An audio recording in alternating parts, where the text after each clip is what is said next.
he murdered Grant Rodenbach with a gun on January 22nd, 2015. Committee will come to order.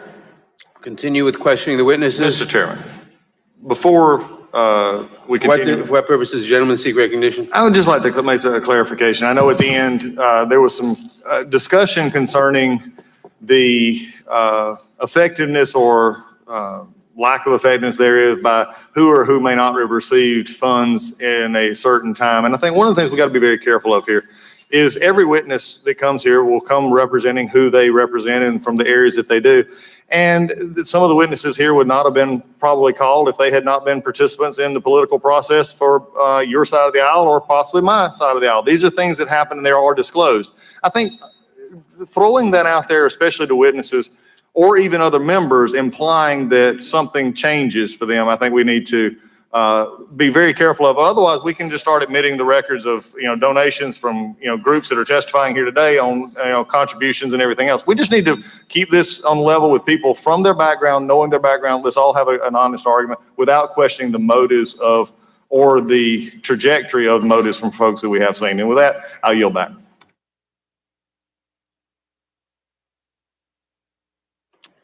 I'll now recognize the gentleman from North Dakota, Mr. Armstrong.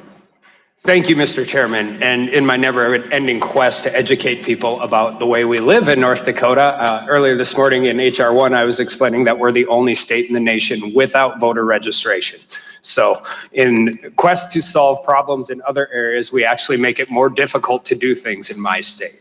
And I will continue, I think, on that a little bit here. And I'm going to talk particularly about the exceptions. And it's obvious to someone who has spent his entire life hunting, and whether it's bow hunting, upland game hunting, or rifle or big game hunting, that when people write exceptions to laws like this, we do it in a way that actually doesn't take into account the rural nature of places where I live. And North Dakota's a beautiful place. I invite anybody to come there whenever they can. Probably not today. It's 35 below wind chill. But when we're talking about how we designate exceptions to this HR 8, we're talking about exclusively at shooting ranges, shooting galleries, or other designated areas. And in the noble goal of trying to end gun violence in other areas, I just want everybody to be aware that we are creating felons out of every ranch, federal felons out of every ranch and farm kid in North Dakota. We do not have designated shooting ranges. We do not have shooting galleries. We borrow our buddy a rifle to shoot in a stubble field prior to them going hunting, or whether it's pheasant hunting, whether it's deer hunting, whether it's any of those areas. So when we are dealing with these issues, I want to make it perfectly clear that we are also creating significant burdens on a way of life to the entire Midwest population, not just in North Dakota. And I actually want to thank Congress for a couple things, and I can do this because I wasn't here when these passed, so it's not self-gratifying. HR 4477, which was the Fix NICS Act of 2017, was passed.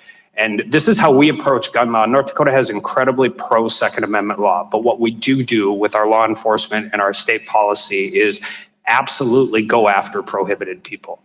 We do everything we can to make sure law-abiding citizens can use their Second Amendment rights, but we continually work with domestic violence groups, law enforcement, to ensure that prohibited people don't have access to the firearms they're supposed to. And the Fix NICS Act was something that we, even in as pro-Second Amendment state as North Dakota, we have been utilized. Also, HR 4909, which is the Stop School Violence Act, is provided programs that are utilized in North Dakota right now. Our rural schools, some of them have been built in 1950s. And when we deal with school safety, we oftentimes don't have, it's not a matter of whether we have a school resource officer in one school in the community, we often don't have law enforcement that can respond within 45 minutes of some of our rural towns. So these grants help us provide school safety divided into these scenarios in which they exist at that point in time. So I would like to thank Congress for those. I would argue personally that the Concealed Carry Reciprocity Act, which has passed the House and hasn't gotten through the Senate, is also a way to help deter more gun crime. And finally, I would just say, as somebody who's practiced criminal defense in federal court, I think just as a matter of statutory construction, we should be a little careful about the number of adjectives we use in the criminal code. Adjectives are a petri dish for trial lawyers, and purely outside of any partisanship or anything else, when we use a lot of ly words, they tend to be litigated in front of 12 people very extensively. But I do have one question for Ms. Thomas. And when you were talking to Congressman Klein earlier, you were talking about this being an important act and that without a registry, it doesn't matter. Under President Obama administration, they received a white paper from Greg Ridgway. And essentially the white paper says that these gun laws do not work without a national registry. So my question is, was the Obama administration wrong? I'm not sure exactly what you're asking, but if your question is whether or not it is appropriate to pass H.R. 8 without a registry, my answer would be yes, it is absolutely incumbent on us to pass H.R. 8, even though it prohibits a registry from being formed, because it will encompass a larger majority of background checks on all gun sales than what we have in place now. Okay, and forgive me because my old criminal defense attorney mind's coming in place, but that without the registry, how is it enforceable? Because every sale and transfer of a gun requires a background check. So when guns are recovered in crimes, it will be much easier for law enforcement to discover if guns haven't had a background check on them and to trace them back to their original source. And in that instance, it would be very easy to know if there was no background check conducted. Yeah,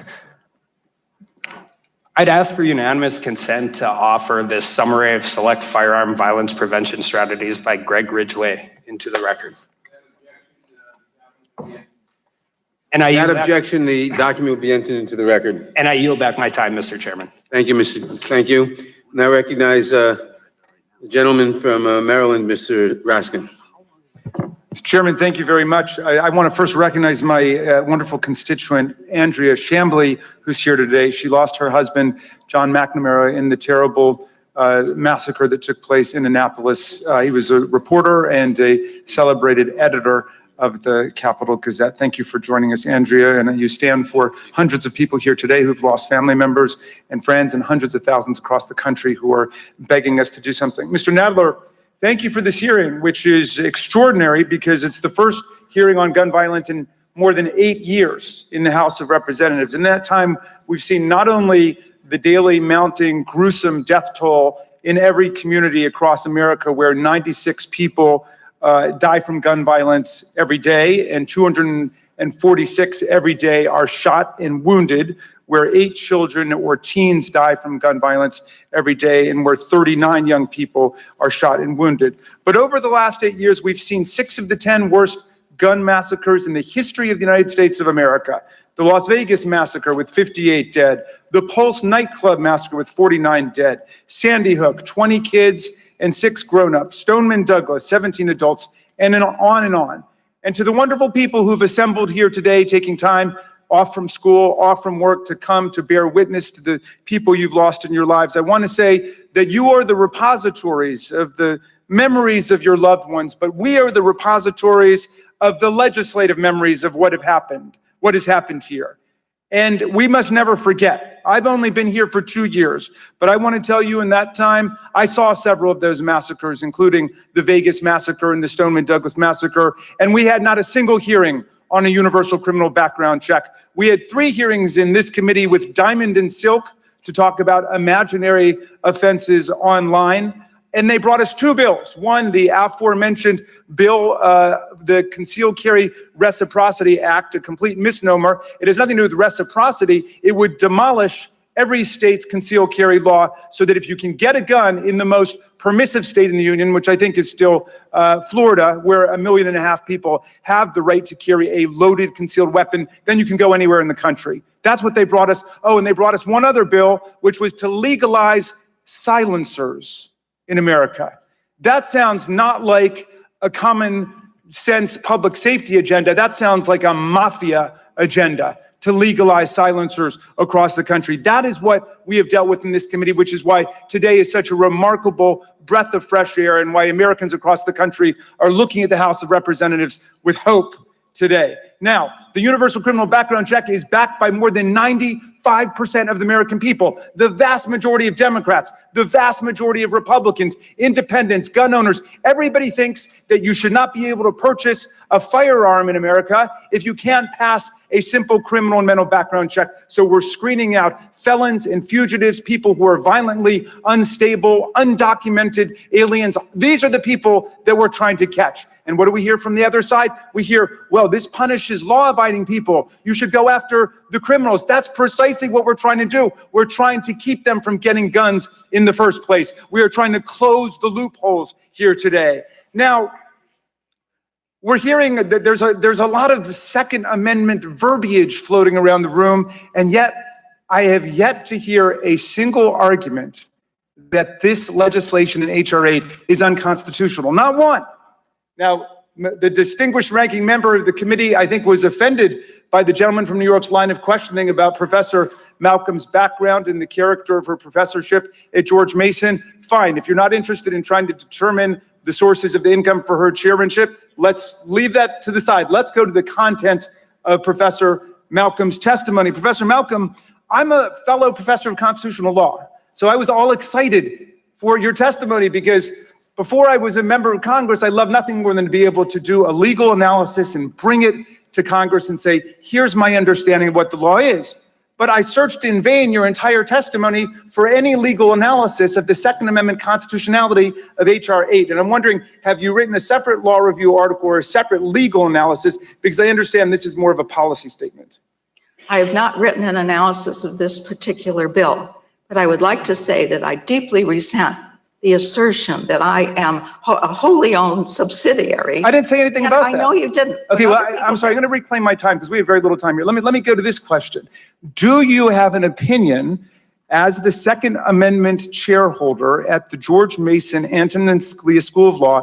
Do you have a legal opinion that you have formed, even without an analysis that's written, as to the constitutionality of H.R. 8?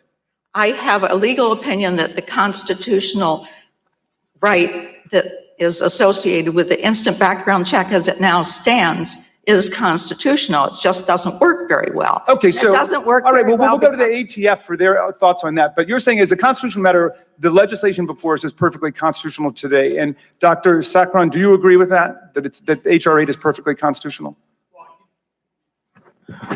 I'm not a lawyer, and I'm here in my capacity as a trauma surgeon.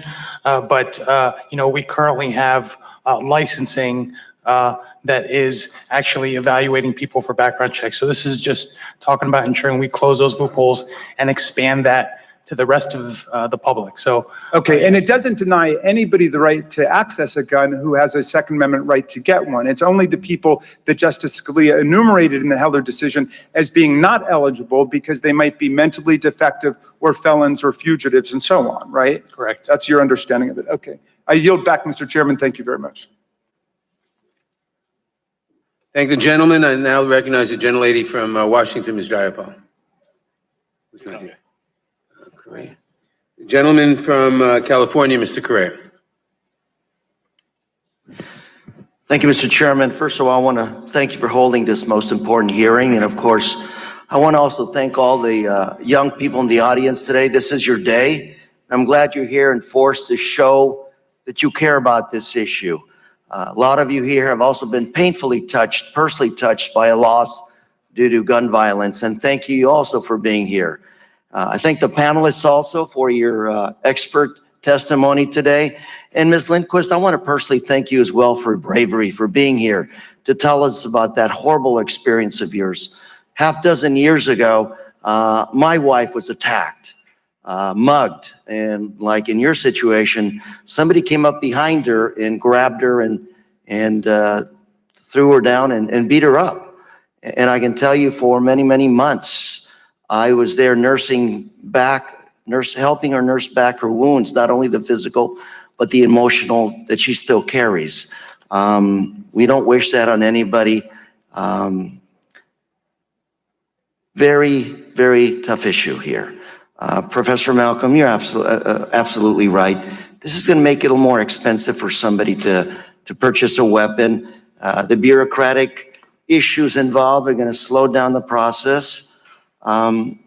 As I think about this bill, I think back to my district, where I've had to attend many funerals, way too many funerals of young people, very young teenagers being the victims of gang violence.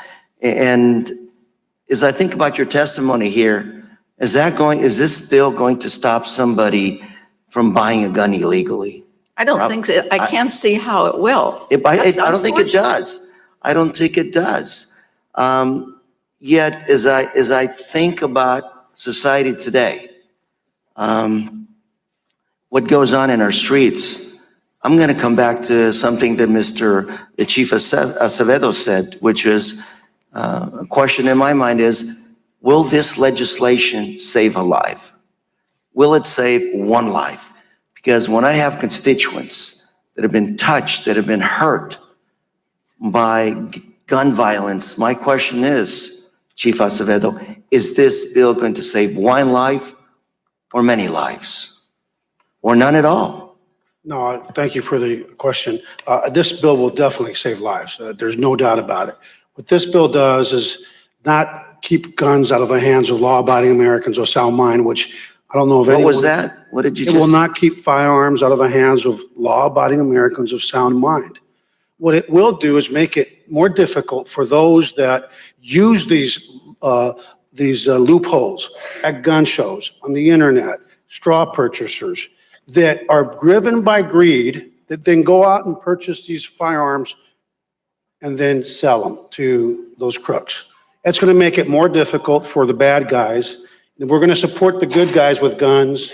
And we're going to talk about other good guys with guns. We also need to talk about what do we do to keep guns out of the bad guys with guns. And this is exactly what this bill will do. That's why the major city chiefs has been very vocal. The mayors have been very vocal. Prosecutors have been very vocal. And I would like to tell you to the folks that are in our emergency rooms that thanks to the medicine, the quality of the medicine we have today, the scourge of gun violence and the deaths from it would be quite more horrifying than we experienced. I want to say to the trauma docs, you are in your lane, stay in the lane, which is saving lives, not selling guns. Thank you very much. Same question to Major Tab Harper. Both of you have been on the beat. You are where the rubber meets the road. You've seen that violence. Will this bill, will this legislation, H.R. 8, save lives? Thank you for your question, sir. And our primary responsibility is preservation of life. And I stand arm in arm with the chief. Yes, I believe that we will save lives. And so this legislation is really a major step forward in keeping guns away from those that are really not qualified to own a gun. Mr. Chair, I yield. Thank the gentleman. Mr. Richmond is recognized. Thank you, Mr. Chairman. Dr. Malcolm, I believe two people earlier said that none of these bills would do anything to save a life. But if we look at the Charleston loophole, wouldn't that have prevented the perpetrator from purchasing that gun? And excuse me, what? The Charleston loophole, the loophole that says if your background check does not come back in 72 hours, then you automatically can purchase the firearm. In his case, his background check came back after 4 days, and what came back would have prevented him from being able to buy the gun, which in my mind, therefore, would have prevented the Emanuel 9 massacre in Mother Emanuel Church and the loss of 9 lives. So my question is, closing that loophole would have saved 9 lives. In that one case, it probably would, but there are very few people like that man who actually go through the whole process knowing that they're planning to misuse a firearm. Well, may be and may not, because I think he had a bad address. So logic would tell me that if you go in and you give a little bit of bad information, like an incorrect address that may delay the background check from coming back, the goal is for the background check to come back after 72 hours and you can purchase your gun. Also, people like to point out the assault weapons ban and what effect that had. Let me tell you what effect it had, because I was young in those days and I lived in the hot streets during the 90s. That assault weapons ban made the price of a Uzi go up from $400 in a store to $1,500. And therefore, that mad person may have had $400 in his pocket, but not $1,500. And it delayed the time in which he could get his hands on a gun legally or illegally, which allowed for a cooling period to happen. And I hear many people say that this may put a burden on lawful gun owners, which I'm one. And when I went to purchase my gun, I did not need it immediately. If I had to wait 2 days, that was okay. The person who needs a gun right then and there is probably the person we don't want with a gun right then and there. But let me just remind this committee of what I believe was a missed opportunity back in 1990, the same time when the streets were hot because of crack cocaine. This body, this committee, this Congress decided that it would treat the crack cocaine epidemic in a different way, that it would find the cure to it in mass incarceration. What we didn't do is treat it as the substance abuse problem that it was. Had we declared it a health epidemic back in 1990, guess what would have happened? We'd have substance abuse clinics and infrastructure all across this country. And the opioid victims that we see today would have a place to go because we would have responded correctly back in 1990. Now, the question is, why am I saying that? Because we have an opioid epidemic. And the president just declared it a public health crisis. And last year, opioids, we lost 14,000 individuals. Synthetic opioids, 28,000. Heroin, 15,000. It is a health epidemic. Well, last year we lost 39,773 people to gun violence, which is a health epidemic. And the question becomes, let's assume I'm wrong, Dr. Malcolm. Let's assume it's not. But what harm is there in trying to figure out the link between guns and the violence and letting CDC and NIH, smart people who are doctors, who are smarter than me, what's wrong with letting them study it to come back to us with recommendations? Because that's what we're doing with the opioid epidemic. I don't want us to come here in 20 years like I'm doing now and somebody saying they had a chance to remove the Dickey Amendment, allow NIH, CDC, and experts to study it, but they didn't do it during that time because the pressure was too hot. And now 20 years later, we're gone down a road and we're losing so many kids. So please tell me, what's the harm in studying it? Guns are not a disease. They should be studied by people who are law enforcement, who know more about crime on the streets, of all of the other kinds of possibilities. And also there's a right, a constitutional right for ordinary people to protect themselves with firearms. There is no right to have an opioid, and it's a good idea that there isn't, because you're right, it's a terrible epidemic. But doctors are not the best ones to be studying the best solutions for gun control. What I would like to see, and this committee, or at least the Congress has taken it up in the past, is something more done to help people who are dangerously mentally ill. And I think that would be a tremendous help, because most of the people who have committed these mass murders are people who really need some kind of help. And we have dismantled our health establishment and not really put anything very good in its place. And while it's not a very sexy subject, I think it would be a tremendous help to try to help. Mr. Chairman, can I ask unanimous consent to enter into the record? It's a annotation from Dr. Saccharon's testimony where it says firearm injury and death in America is not only a disease, and it references, what I'd like to enter into the record is by Lerner Hargarten, Gun Violence, a Biopsychosocial Disease. Without objection, the material will be entered into the record. Ms. Jayapal is recognized. Thank you, Mr. Chairman. And I want to start by saying thank you to all of you. I know this has been a long day, but I especially want to thank those of you in the audience who are survivors of gun violence, who are family members. I want to thank you, Alea, for your excellent testimony. The reality is you all are putting this issue on the map, and I am so deeply grateful for that. I just have to, before I get into my questions, say to Professor Malcolm, with all due respect, seatbelts were not considered a public health crisis initially. Cigarettes were not either, but we took on smoking, we took on seatbelts, as Dr. Sakran said, and that is what we need to do with gun violence. Every day we know 109 people are killed by gun violence, hundreds more are injured. And I wanted to call attention to the fact that every 16 hours, a woman is killed by an abuser with a firearm. And in the United States today, 4.5 million women have been threatened by an abuser with a firearm. I'm proud to be from Washington State, where we have consistently passed some of the most sweeping gun reform pieces of legislation and initiatives, including comprehensive background checks in 2014. In 2016, allowing courts to issue extreme risk protection orders, as many of you have spoken about. And then most recently in 2018, raising the legal age to purchase a semi-automatic rifle to 21 and requiring safe storage. In 2014, we passed a law allowing courts to ask domestic violence perpetrators to surrender their firearms when judges determine that they're a credible threat.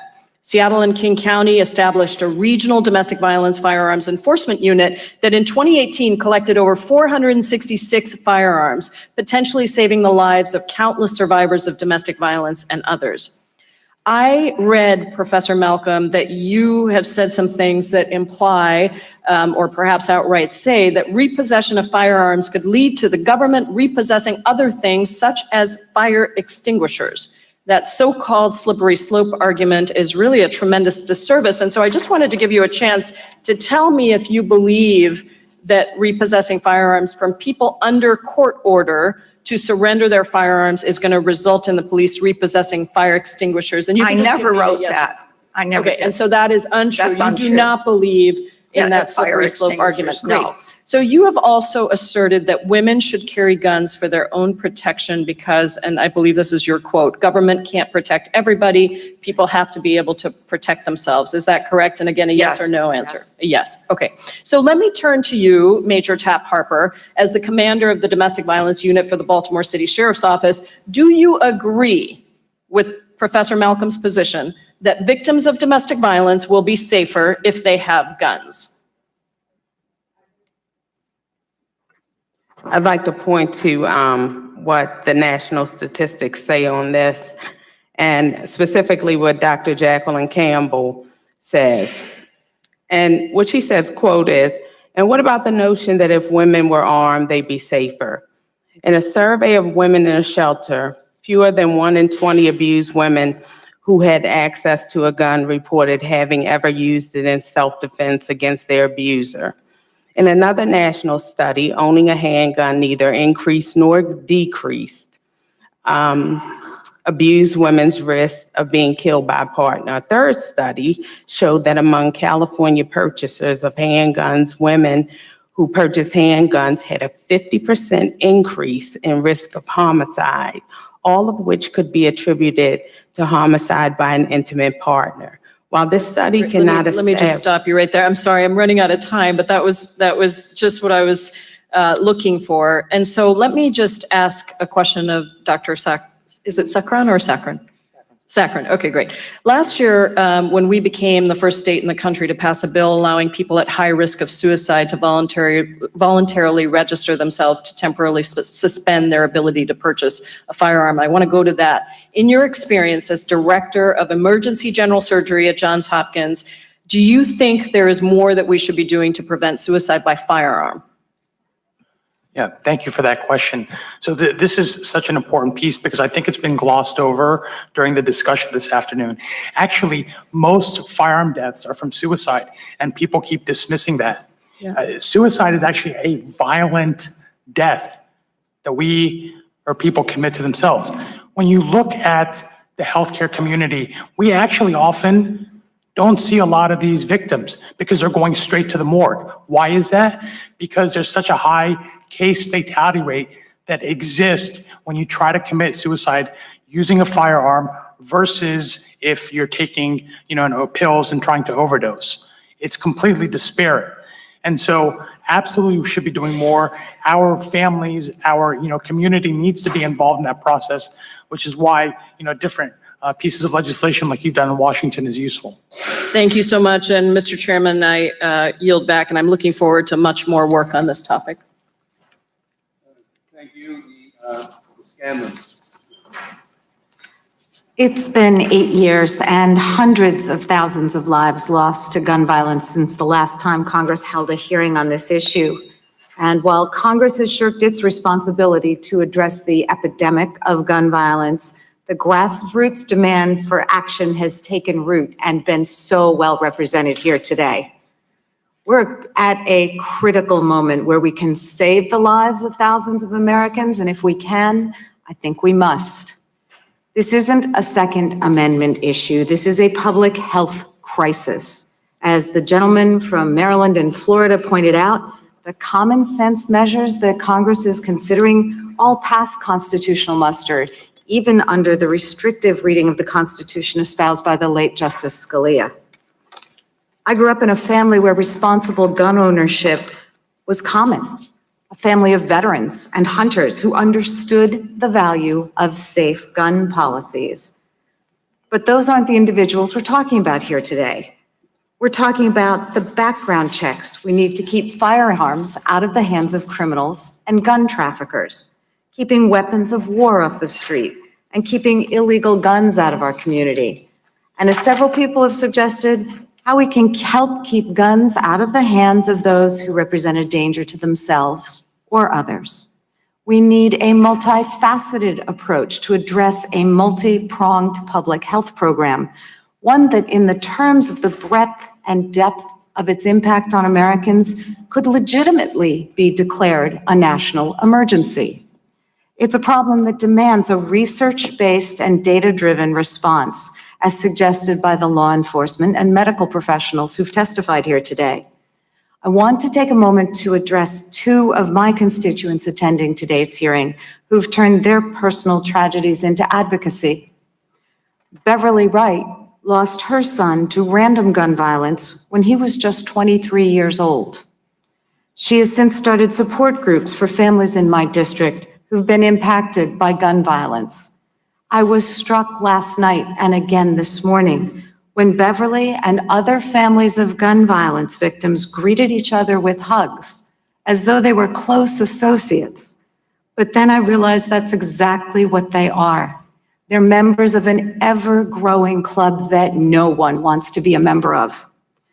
I want to thank them for their tireless advocacy to make sure that their club does not keep growing. My other guest is Malcolm Yates, who was just 7 years old when he survived a shooting at a Philadelphia candy store that claimed the life of his 5-year-old brother. He has since started a foundation and a community center in his brother's name and has become a community activist. I was proud to have Malcolm and Beverly as my guests at the State of the Union last night, and I'm even prouder that they're here today at this historic hearing. They know what some still refuse to acknowledge, that thoughts and prayers after shootings are not enough, that gun violence has become a constant in too many of our communities, invading our streets, our offices, our places of worship, and our schools. It is time for our collective outrage to drive common sense gun legislation, and for that legislation to become law. Before I get to my questions, I want to echo my colleagues in thanking the chairman for having this important hearing and thanking our witnesses for being here and sharing their stories and expertise.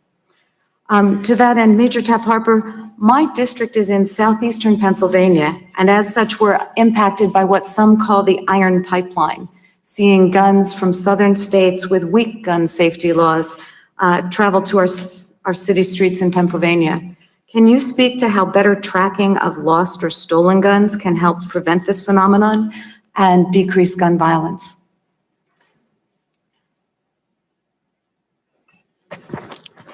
I think universal laws that I talked about earlier and strengthening those federal laws is the way. I think that's the way to keep everybody safe, as I mentioned earlier. Okay. And Chief Acevedo, how can the federal government, including the ATF, be more involved and active in stemming the problem of gun trafficking? How can we help local law enforcement?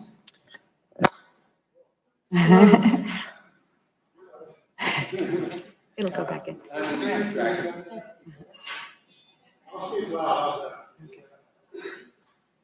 Can you move that other mic over there, perhaps? No. Or that one? You have to slide the brown box over.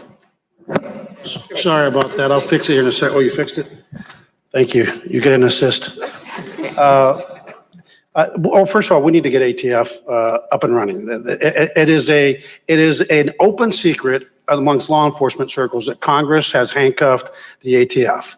And so if Congress is interested in fighting gun violence, we need to properly fund the ATF, increase the number of agents on the ground on ATF, and actually go after all the illegal guns. They are a phenomenal partner. I think they're underappreciated, but sadly, I don't think the American people know what a great asset that organization is and how much is being underutilized as a result of a lack of funding and support from Congress. Thank you. Yield back. Thank you, Ms. Garcia of Texas. Thank you, Mr. Chairman, and I too want to thank the audience. I know we started out at 10 o'clock and here we are. Who can do the math real quickly? About 4 or 5 hours later. So thanks for hanging on to us, with us. And to Ms. Eastwood and Ms. Lindquist, thank you so much for sharing. I know it takes a lot of courage to come before us and share your stories. Please know that we all were genuinely touched, and we certainly stand with you in trying to make changes in both of the areas that you both talked about. Chief, I wanted to start with you. I know this is not an immigration hearing, although it began to sound like one earlier, but there was a comment made about criminal aliens, which of course is a word, as my colleague from Houston, that I find very offensive. And there was a question that there was a statement made that implied that every unauthorized immigrant that comes to this country quickly goes to get a gun and starts committing some heinous crime. I know you track a lot of this because I've heard your stats in Houston. And could you tell us, comparatively speaking, in terms of the crimes committed by unauthorized immigrants versus non-immigrants? Well, thank you. I mean, first, I really started to think it was an immigration hearing when Mr. Gates started speaking earlier, and then I thought I was being forgotten, like the children that have been taken from their mothers for seeking asylum in the United States, who we can't seem to find or account for. But let me just be real clear. Every study that we've seen will show that undocumented immigrants are underrepresented in terms of their commission of crimes. Most of those individuals are here to seek a better way of life, like every one of our ancestors. Mr. Getz gave us a handful and attributed them to undocumented immigrants, yet my testimony included mass shooting events in the United States occurring between June 2015 to January 2019. You get the whole list. Yes, and that included 41 mass shootings with 251 Americans killed, 1,095 injured, and to my knowledge, I don't believe a single one of those shooters were undocumented immigrants. So I think we need to keep that in mind. Having said that, undocumented immigrants should not be able to possess or actually purchase guns. And by not supporting this legislation, we're not only making it easier for those undocumented immigrants that are actually criminal immigrants that actually prey on other immigrants and others, and terrorists from getting firearms. So if we really want to keep firearms out of the hands of undocumented immigrants, we know that whether we build the wall or not, they're going to go under the wall, through the wall, over the wall. But we know that you're not going to keep them all out. And so we need to do everything we can to keep firearms in the hands of law-abiding Americans of sound mind. And that's what this legislation helps to do. Thank you, Chief. And now to the doctor. I read in your written testimony that you suggest that there's about a 221 billion, and that's billion with a B, in economic costs to the medical healthcare system in dealing with the violence and the trauma care that you must provide. And I must tell you that I signed up for a doctor for a day program with the Bentop Hospital in Houston. I'm sure you know it. It's a world-known trauma center. and I got to be in the surgery room when a gunshot victim came in, and I watched the whole surgery. I think they were surprised because a lot of people see a lot of blood for the first time and they faint. I did not faint. I got through it. What is the economic impact? Is that the latest figure for when? And about how much is it like per victim that comes in? Well, thank you for that question, and I'm glad that you had the opportunity to experience what we're seeing, every day when it comes to these gunshot wound victims. When you look at if the human impact is not enough, there is an economic impact, as you allude to. The economic impact actually is very difficult to narrow down. So we did a study just published last year in Health Affairs that essentially found that about the cost is about $2.8 billion. And this is just the cost of patients that are coming to the hospital after, having been shot. When you look at the societal cost, that's even more tremendous. And there's figures over $220 billion that is out there in the literature that's stated. And so it's hard to, kind of really narrow that down because there's a lot of things that you have to take into factor. Can they go back to work and other societal aspects? But it's a significant economic impact to our healthcare system and to our country. So not only is it a public health issue, it's an economic issue. Absolutely. I mean, some of those figures, they're more than some of our departments and administrations are actually spending when you look at Department of Education and so forth. So just think about that for a second and think about all of that, essentially economic funds that are going to waste, not to mention people not being able to get back and integrate into society. Well, thank you, and thank you so much for staying in your lane. Thank you. The time of the gentlelady has Thank you. expired. Mr. Neguse is recognized for 5 minutes. Thank you, Mr. Chairman, for hosting this important hearing, and thank you to the witnesses, the survivors, the many folks who are gathered here today, and particularly the young folks, the activists with Moms Demand Action, so many people that have been highlighting this issue. We appreciate your activism and your service. I also want to make sure I recognize a constituent of mine back home, the founder of Moms Demand Action, Shannon Watts, who happens to live in Boulder, Colorado, where I represent and hail from, and who has led on this issue for so many years. And I'm proud to represent her and so many others in Colorado that have been touched by this issue. I, as I mentioned, have the great honor of representing the state of Colorado, and we have had countless tragedies of gun violence in our state. Some folks earlier mentioned Columbine High School in 1999, which killed 15, to the shooting in a movie theater in Aurora, Colorado in 2012, in which 12 people perished, along with countless others every day incidents of gun violence. At the time of the shooting at Columbine, I was 14 years old. I lived 10 minutes away and 10 miles away from that high school. But it is not my story that I want to share today. There are many survivors who have waited quite some time to have their experiences heard and acknowledged and true recognition given to this issue. And so I want to share one of their stories before I jump into my questions. A young man, Daniel Mauser, was killed in the Columbine shooting. He was roughly my age, 15 years old at the time. This April 20th, in just 2 months, will mark the 20th anniversary of the tragedy at Columbine High School in Littleton, Colorado.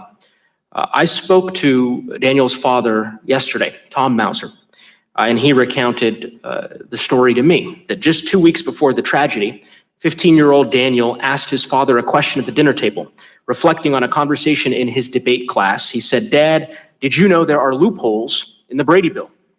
2 weeks later, Daniel was killed at Columbine High School with a gun purchased through one of those loopholes. Daniel's father, Tom, remains haunted by that question today and by the hole in our gun laws that allowed his son to be killed. He has committed his life to championing this issue ever since his son's death. And when Tom first began sharing his story, he wore his son's shoes to speak with people, telling people that he had taken his son's place in the great debate about gun violence. Months after the Columbine tragedy, Colorado voters overwhelmingly voted to close the background check loophole. And many other states have since followed suit. The American people understand that we need to keep firearms out of the wrong hands. And yet it is 20 years later, And we at the federal level have shamefully done nothing about this issue. That is why I'm so excited to support H.R. 8 and so grateful to the sponsors, to Representative Thompson, the folks in the Gun Violence Prevention Task Force for leading on this issue. With that, I want to ask a question around extreme risk protection orders and red flag orders. I know it's been discussed at some length by the committee. As some folks may know, my home state of Colorado will soon take up similar legislation, and I support that legislation. I'm hoping we can work on that issue in this committee. But my question is for Major Tapp Harper, as a state that has enacted similar legislation, if you could just speak to some of the impacts that the legislation has had in your state. Right, so this past year, Maryland just got the extreme risk protective order, and the importance of getting that, it now gives law enforcement officers and other individuals the option of getting protective orders, where in the past it was limited to certain family members and individuals who were married to a person. Otherwise, it would have to be a peace order. So that was very important. And the other thing is, if law enforcement officers see certain behaviors distributed, they can then go and get a protective order for that individual, and they can get the weapons from the home. So that's really important for us. Thank you, Major Tapp Harper. With that, Mr. Chairman, I'd like to yield the rest of my time, with your approval, to my colleague, Ms. Macbeth, as I believe her story is certainly one that we need to hear and want to make sure she has ample time to do so. The gentlelady is recognized. Thank you very much to my colleague. During testimony before the Senate Judiciary Committee just a couple of weeks ago, Attorney General nominee William Barr said these words. He said, "We need to push along extreme risk protection orders, ERPOs, so that we have these red flag laws to supplement the use of background checks to find out if someone has a mental disturbance. This is the single most important thing that we can do in the gun control area to stop these mass shootings from happening in the first place." And I'd also like to say that Senator Graham and Senator Blumenthal introduced a bipartisan federal extreme risk law in the Senate last year that I also plan to develop for introduction in the House with my colleagues, hopefully very soon. Ms. Macbeth, the gentleman's time has expired, but I will go ahead and recognize you for your time. The gentlelady is recognized for 5 minutes. Thank you very much. Major Tapp Harper, do you agree with the Attorney General nominee that extreme risk law should be the top priority for gun violence prevention? I do agree that extreme risk protective order laws are very important. There are several states that already have them, and the ones that don't, just as I mentioned earlier, with those federal laws, we need to become consistent as a country, and we need to get those laws in effect across the nation. So yes, I do think it's very important. Thank you. And Mr. Chairman? Okay. Do you want me to go ahead? Okay. Okay. Also, and all right, thank you. And the Binkleys know that Florida already has an extreme risk law in place when their daughter was murdered. These were the couple that I spent time with last night with the State of the Union address. They were my guests. They still believe in their potential of the extreme risk protection orders. They still believe in the potential alongside better officer training or more research into authentic makers of the dangerousness of these laws. Dr. Saccharin, how could Congress support the implementation of extreme risk laws? Well, I think one thing that is important to recognize is, passing the legislation is one piece, but also raising education and awareness that actually is present is another. Thousand Oaks is another example where, that could have potentially been enforced. California has the ERPO laws, and these laws have been used in the past to, prevent suicide and other forms of gun violence. And we have other states where we've seen this, like Vermont, where, 2 months after the Parkland massacre, when it was implemented, they actually stopped an 18-year-old kid from, proceeding with a mass shooting that was going to happen at a high school. And that was all documented. So I think passing the legislation is important, but also ensuring that we're raising awareness about it and people understand it and they know how to proceed and enact it is very critical. Thank you. And Ms. Eastman, I'm so sorry. I was out of the room earlier when you gave your testimony, and I do apologize for not having been here. But I'd just like to thank you so much for your bravery. I cannot tell you how important your being here and all of the students and gun violence survivors, and I applaud you for being here. I just wanted to give you another chance to speak if you had anything else that you wanted to say, because your voice is extremely critical and we need to hear more from you. Thank you. I do believe that it's important that we continue to have hearings like this, and I strongly urge you guys to have a hearing again, but particularly to address gun violence in urban communities, because that hasn't been touched upon nearly enough during this hearing today. Again, Black and brown youth are disproportionately impacted by gun violence, and they are the #1 people impacted by gun violence. And we cannot continue to have hearings and not address those issues. So I do urge you guys to have another one, particularly for gun violence in marginalized communities. Thank you. Thank you. And Mr. Chairman, I yield back my time. The gentlelady yields back. Thank you very much. I recognize the gentleman from Arizona, Mr. Stanton, for 5 minutes. All right, thank you very much, Mr. Chairman. Thank you for holding this hearing today. It's been a great hearing with outstanding testimony. It's my honor to serve on this committee and to sit next to Congresswoman McBath. And when this Congress finally does pass H.R. 8, I think we will, it'll honor you. It'll honor Congresswoman Giffords. It'll honor survivors of gun violence. It'll honor the family and friends of victims of gun violence. It'll be the right thing to do. Before I joined this distinguished body, I spent 6 years as a big city mayor of Phoenix, Arizona. There's a lot of big challenges in that job and even a few fears. But there is nothing that I feared more than when I get a call of a mass shooting in my city. We were lucky in Phoenix. Many other communities were not. Aurora, Newtown, Charleston, San Bernardino, Orlando, Las Vegas, Sutherland Springs, Parkland, Pittsburgh, Thousand Oaks. The list goes on. And it pains me, Mr. Chairman, that between the time when the first shot rang out at Newtown to today, this body has not held a single hearing, not a single hearing on what we can do to reduce gun violence until today. The American people deserve better. My community, like every American community, is not immune from gun violence. I can tell you that my darkest and hardest days as mayor were delivered at the hand of gun violence. Police officers were murdered by those who shouldn't have had a gun. Women and children were gunned down in acts of domestic violence by someone who should not have had a gun. I've mourned with family members who've lost loved ones to gun violence. I've worked alongside survivors and advocates whose lives have been torn apart and stitched back together again after encountering their worst fears. Our nation stops when there is a mass shooting, but here's the cold reality. Gun violence happens every single day in America. It takes lives every single day. But it has become so commonplace that it doesn't make headlines. We're here today to examine a public health crisis in our nation.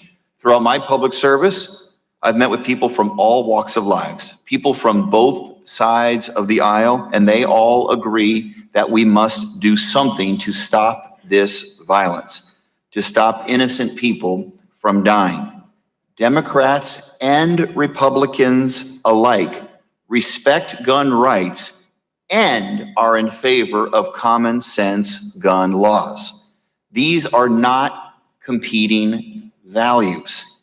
97% of Americans support background checks for every gun sale. 97%. That means gun owners, Republicans, they all support background checks, and that support is overwhelming. Background checks on all gun sales are the backbone of any comprehensive gun violence prevention plan. And for me, this is where we come together to make a difference. As difficult as it has been to hear the powerful testimony from our witnesses here today, we have a responsibility to listen and to not look away. There is a thread that weaves these experiences together. Too many guns are being used against innocent people, and too many ill-gotten guns are being used against innocent people, and we must put an end to it. And that's why this hearing is important, and the action that this committee is going to take in the next few days and weeks is very important. I do have time for maybe one or two questions. Ms. Thomas, I want to ask you about the NICS Act and the attempt to sort of fix the NICS Act. There are some loopholes remaining in that HR 8 would fill in. I wanted to inform this committee and maybe the public as to how HR 8 will help fix some of those loopholes. Well, part of the problem that we're dealing with background checks is that while you go to a licensed gun dealer and the dealer conducts a background check, there's so many places where unlicensed dealers, and it's often called private sales, but the truth is it's not really just private sales. It's any sale by someone who's not choosing to be a licensed dealer. And those sales have really spread to the point where we don't even really know exactly where they're happening. We certainly know that they're happening through online sales like Arms List, which was referenced earlier. We certainly know they're happening at gun shows. Anyone who's been to a gun show knows that there are tables that say no background check required, where unlicensed dealers sell their guns and you don't need to take a background check. And they can be sold legally out of the trunk of a car on a corner without background checks in most states. So what this law does is it requires that whether you are a private seller, whether you're selling online, whether you're at a gun show, whether you're a licensed dealer, all of those transfers happen through a licensed dealer and include a background check. They will help us keep guns out of the hands of dangerous people and then enable us to look at next steps. Enforcing something like an extreme risk protective order also requires universal background checks, because without that in place, it's very difficult to keep individuals from acquiring new guns. So it is basically the floor that allows us to then look at all the other ways that we need to regulate guns in order to keep our communities safer. Thank you so much. Thank you. The time of the gentleman has expired. Ms. Dean of Pennsylvania. Thank you, Mr. Chairman. I want to join my colleagues in saying that today is a day of action and it's a day of extraordinary hope. I want to thank all of you for being here. And for those who don't know, there's an overflow room of other members who came, activists, family members, victims who came. They wanted to be a part of this. So I thank you, those in the ante room, for being here and for remaining all these hours. I think about it, and I think about the time of our work in this day. And from the time we got up this morning until the time we'll go to bed tonight, another 300 people in this country will be shot, wounded, or killed. 100 people today will die of gun violence as we do our work or as we fail to do our work. 200 more will be wounded, literally caught in the crossfire. That's not just today. That's yesterday, that's tomorrow. And yet last night, we listened to a State of the Union address by the leader of the free world, the leader of this great democracy, that mentioned nothing about gun violence, about the scourge of gun violence that wounds or kills a total of 120,000 people a year. It is stunning. And for somebody to have testified that there's just been a small uptick in violence and in gun deaths, when 2 years ago there were 33,000 people who died of gun violence. Last year it was 40,000 people died, more than half to suicide. I don't call that a small uptick. If it's one more, it's not a small uptick if it's my family member. I want to thank in particular my guest who came with me last night, Ms. Jamie Amo. Jamie is a survivor of Columbine. She was a freshman that fateful day, and she described to me the fear, the sounds, the haunting hiding and trying to figure out where was a safe haven. And she is now a young mother of 3 and an advocate, and I'm so proud of you, Jamie. Here's why I'm proud of you. Because, as Abraham Lincoln said, public sentiment is everything. With public sentiment, nothing can fail. Without it, nothing can succeed. Public sentiment is on our side, Mr. Chairman, and I thank you for holding this hearing. I thank the champion, Chairman Thompson, and I want to thank Ms. Eastman for saying this is probably, no, you did say, not probably, you said this is the most important issue facing our generation. May this body hear you, pass this legislation, get it to the Senate, send it to the President, and begin to save lives. Ms. Whitaker, we must show that we care. We must act as though we care. I am mystified that the folks, my colleagues on the other side of the aisle, instead of approaching this hearing today by saying, you're right, we have a problem, what can we do about it? Instead, their step immediately out of the box was, this isn't a good move. You're not going to save any lives this way. Let me tell you how background checks save lives. And as I end it in my statement, I want to pivot to Ms. Thomas, to the chief, and to the major to talk about the efficacy of background checks. Let me tell you the numbers in my state, Pennsylvania. As we know, nearly 40,000 people were killed by gun violence in 2017. Over 1,600 took place in my state of Pennsylvania. 91 of those lives were lost in my single district. We in Pennsylvania have not only the NICS system, but we have a robust overlay, the Pennsylvania Instant Check System. And I will ask at the end of my time, Mr. Chairman, for unanimous consent to put in a report of the 2017 PICS annual report showing the efficacy of the PICS and NICS systems. Here's some of the numbers. Between its inception in 1998, and this is run by the Pennsylvania State Police, heroically, frankly, with such duty and care. Since its inception till 2017, PICS referred more than 26,000 investigations, were responsible for more than 7,000 arrests, almost 4,000 convictions as a result of prohibited purchasers attempting to purchase and failing background checks. And of those, PICS has been responsible for the apprehension of more than 2,200 individuals with active arrest warrants. So for those who would have you believe, oh, that the bad guys aren't ever going to try to go buy a gun, nonsense. Utter nonsense. The good news about the PICS system also is it does not suffer the Charleston loophole. Instead of a default when we can't get an answer of yes or no, a default to, okay, yeah, we'll sell you the gun, as in Charleston, there's no default. The default is to no, and the purchaser must appeal and find clarity in that background check. And so having said those things, and just being so proud that this committee is going to do something about this, that this Congress is going to do something about this, and it's because of all of you. I wanted to ask you, please, can you comment also on the efficacy of robust and complete background check systems? Time of the gentlelady has expired. The witness may answer the question.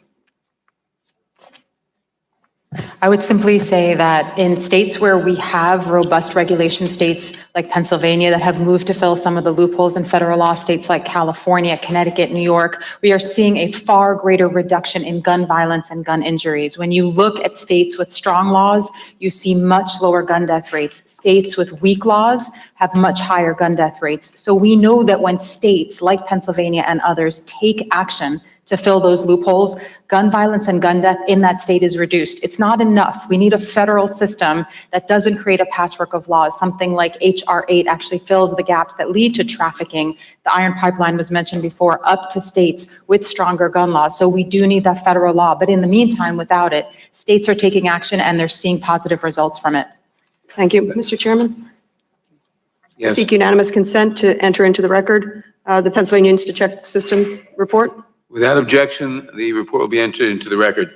Thank you. Time of the gentlelady has expired. Ms. McCarcel-Powell of Florida. Thank you, Mr. Chairman.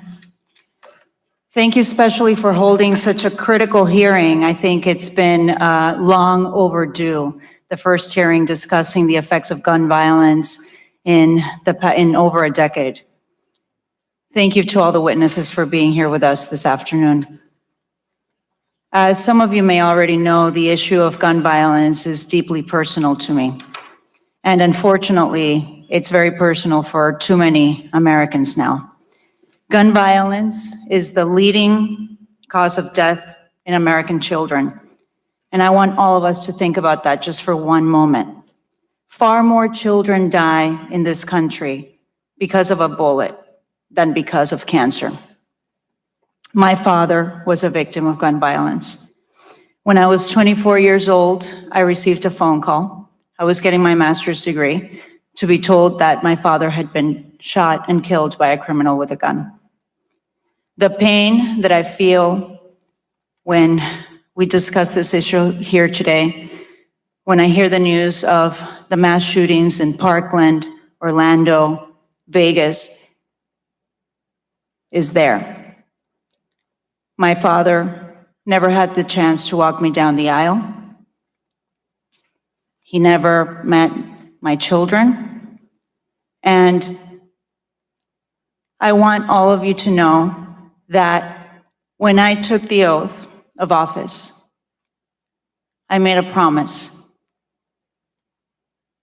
that I would not stop until we finally passed common sense gun reform, because I owe it to my father, I owe it to my sisters, to so many parents that have lost their children in my community, and I owe it to all of you here today. Sometimes people say that this tragedy happened in Ecuador and that this is America, so why should that matter in the context of gun violence here in the United States? And I can tell you why. The trauma inflicted upon families is always the same, no matter where you are in the world. We are united not by the place where we were born, but by our own personal experiences. My family was devastated in Ecuador, and so too were many family members in my community. And I want to remind all of you and tell you a little bit about someone that lost his life in my community. Carnell Williams Thomas was only 2 years old when he was playing outside of his apartment complex building. He was shot and killed by a stray bullet. I met his parents, who every day mourn the loss of their toddler. The mother knowing that every year that passes, she'll never be able to see him going through elementary school, graduating from middle school, high school.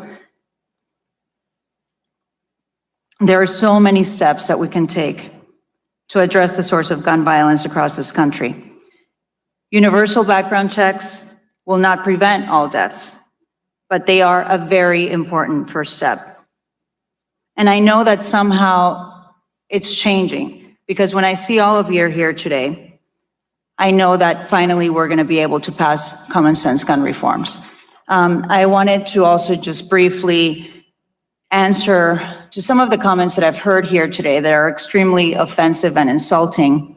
I know that some people believe that the criminals that are killing and committing all these murders are immigrants. I am an immigrant, and the research is clear that immigrants are significantly less likely to commit crimes than US-born citizens, whether documented or undocumented. And I also want to remind that we need to be respectful of those who have lost their lives to gun violence. We have 2 people in Parkland who were immigrants, Martin Duque Anguiano and Joaquin Oliver. With that, I would like to ask Ms. Thomas, if you could just elaborate on, I know that you've done research on this topic, on the increase of mass shootings with assault weapons after the ban was lifted. If you can just talk to me a little bit about that research. I'll just very briefly say that if you look at high fatality mass shootings, which are mass shootings of 6 people or more, in the years after the expiration of the assault weapon ban in 2004, high fatality mass shooting injuries went up by more than 200%. If you look at high fatality mass shootings during the time of the ban, those were down by almost 40%. So while it's difficult to measure the impact on a one-by-one basis, if you look at those mass shootings that really are the most impactful, there is a significant difference during the ban and since the ban took effect. And those numbers have continued to rise year after year after year. So we're seeing more and more of these types of shootings as these types of very lethal weapons proliferate more. And Time of the gentlelady has expired. Thank you, Mr. Chairman. Does the gentleman have a unanimous consent request? Yes, Mr. Chairman. I ask that this UC Davis health study entitled "The Study Does Not Find Population-Level Changes in Firearm Homicide or Suicide Rates in California 10 years after comprehensive background check and violent misdemeanor policies enacted," be admitted without... Without objection, the document will be admitted into the record. Mr. Liu of California is recognized for 5 minutes. Thank you, Mr. Chair. According to their Center for Disease Control's latest figures, 109 people die from gun violence every day. That comes out to 9 people every 2 hours. So since this hearing has started, over 23 people in America have been shot and killed by guns. And no community is immune from gun violence. In my hometown of Torrance, 1 month ago, 3 people were killed at a bowling alley. In 2017, in Las Vegas, that mass shooting, a number of my constituents were killed. It does not have to be this way. And all of us are entitled to our opinions. I thank many of you here in this room for your advocacy and for the witnesses for being here. But when we legislate, we should do it on facts. So I'm just going to talk about some studies and then put them into the record. In 2018, researchers at Johns Hopkins University and UC Davis published a study called Association Between Firearm Laws and Homicide in Urban Counties, where they found that right to carry and stand your ground laws are associated with increases in firearm homicide, while permit to purchase laws and those prohibiting individuals convicted of violent misdemeanors have been associated with decreases in firearm homicide. Second study, in 2014, researchers at Johns Hopkins University published Effects of the Repeal of Missouri's Handgun Purchaser Licensing Law on Homicides. They found that the repeal of Missouri's permit to purchase law was associated with a 25% increase in firearm homicides. In 2018, researchers at New York Presbyterian Weill Cornell Medical Center published a study where they found that strong state firearm policies were associated with lower homicide rates, and strong interstate policies were also associated with lower homicide rates. They also found that strong firearm policies were associated with lower suicide rates as well. And then in 2017, researchers at Duke University did a study where they analyzed Connecticut's extreme risk law and found that for every 10 to 20 risk warrants issued, 1 suicide was prevented. And I would like to enter these into the record with unanimous consent. Without objection, documents will be entered into the record. I do note that some of these studies do mention suicide. And if you look at the overwhelming number of gun deaths, they occur because of suicide. 3 in 5 gun deaths are a result of suicide. And my first question is to Dr. Saccharin. Wanted to see if you had any ideas or solutions how we could better address the number of people being killed by suicide by gun. Yeah, so thank you for that question. When you look at suicides, and it's important when we're looking at deaths in general to really break up these different populations, because actually suicide deaths are primarily an older white male. And in this population, specifically, there is an association from a mental health perspective. So, some of the stuff that we're hearing about access to mental health is absolutely correct and it's true. But the way we have to approach this and think about this is from a systems perspective. And we can't just have one necessary solution. So another aspect is the extreme risk protection order policies that we've been talking about, enabling families and law enforcement to actually be proactive in preventing these from happening. Thank you. Ms. Thomas, do you think extreme risk laws would help prevent suicides?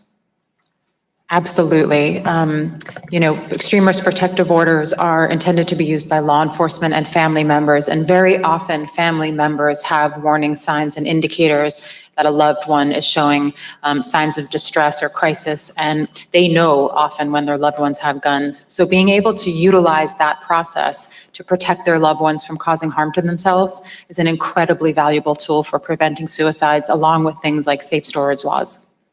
Thank you. And let me conclude by noting that earlier in testimony, one of the Republican witnesses, Professor Malcolm, had stated that had shooter Cruz in Parkland been put on a background list, he would not have passed a background check and would not have gotten a gun. So please, you acknowledge that the background system could have prevented him from getting a gun. I know that it wasn't quite accurate because Cruz could have walked into a gun show and gotten a gun. That's what HR 8 will do. It will prevent people from doing that. So I look forward to your support of HR 8. And with that, I yield back. Thank the gentleman, and Ms. Demings of Florida is recognized for 5 minutes. Thank you so much, Mr. Chairman, and to all of our witnesses, thank you so much for being here with us. I know it's been a long, long day. To the advocates and survivors and supporters in the audience too, we appreciate you, and we appreciate you being here to hold us accountable. This is a tough subject, I think, for everybody, well, most people in the room.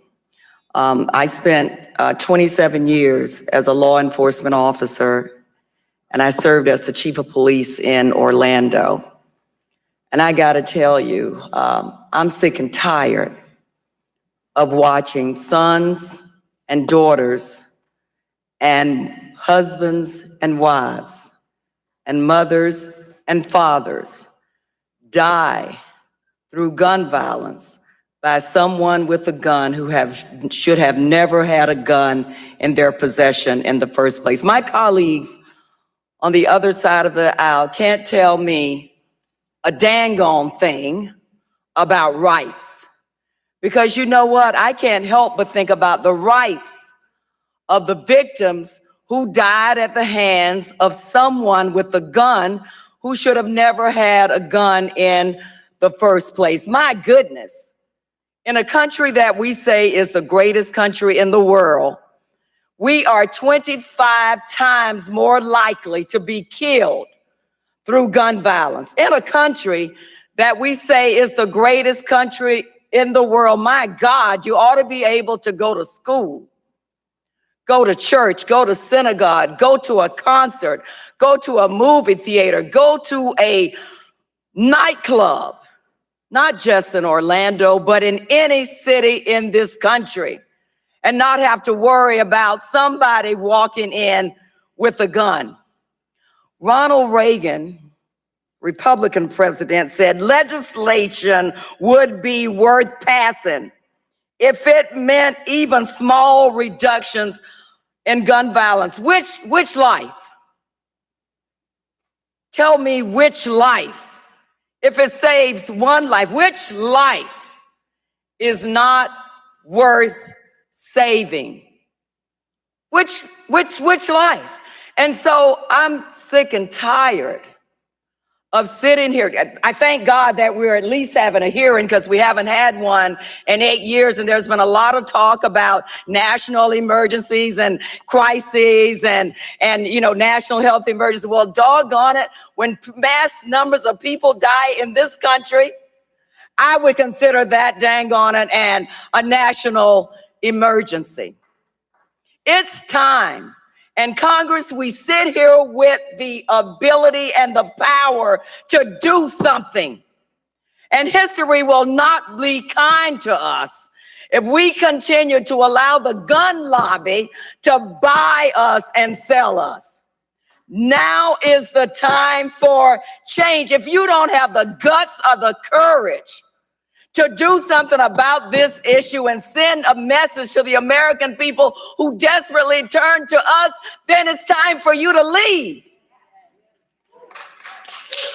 It's really time for you to leave. And I want to talk to my law enforcement colleagues, I still consider you colleagues, and to the emergency room doctor.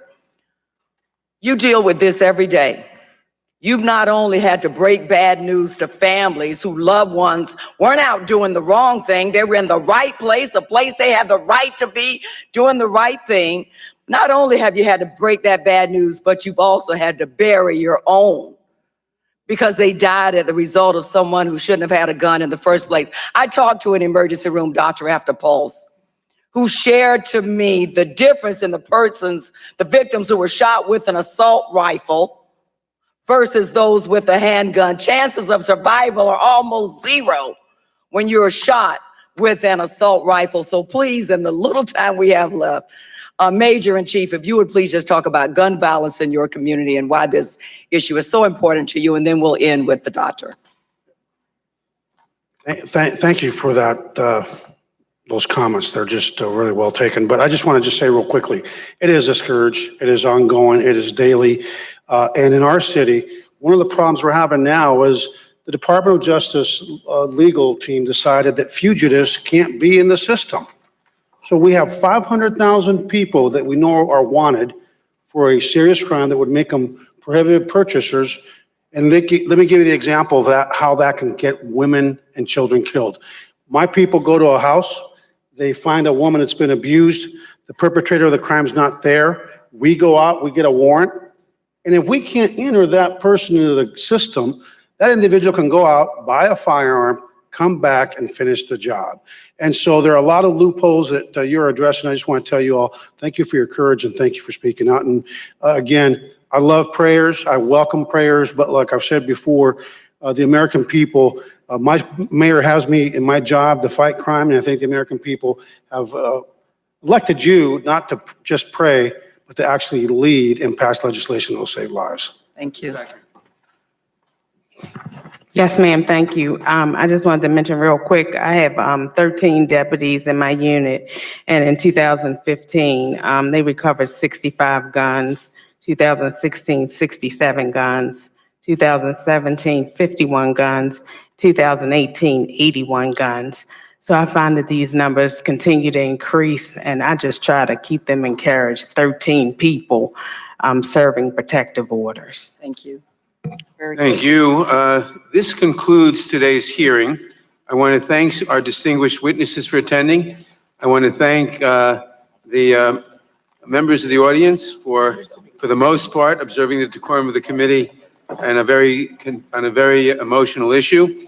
Without objection, all members will have 5 legislative days to submit additional written questions for the witnesses or additional materials for the record. With that, the hearing is adjourned.